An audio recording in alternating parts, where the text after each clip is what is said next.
বললাম কি, শিব ঠাকুরের তো 3টে চোখ, আমাদের 3টে চোখ নেই কেন?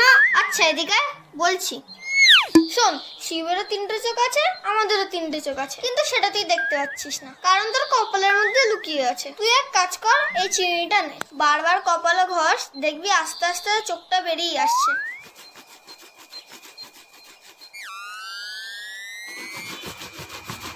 উফ, কি জ্বালা করছে, মনে হচ্ছে চোখটা দাগা আছে, দেখে আসি তো।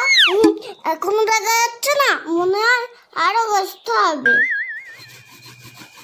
কোন কোন জায়গায় ব্যথা গো বান্ধবী ললিতা, কোন কোন জায়গায় ব্যথা গো বান্ধবী ললিতা।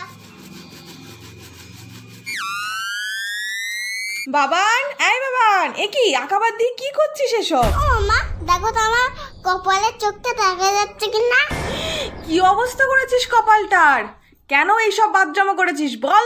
ওই তো রজতদা তো বললো চিরুনি দিয়ে কপালে ঘষলে শিবের মধ্যে একটা চোখ বেরোবে। না মামি,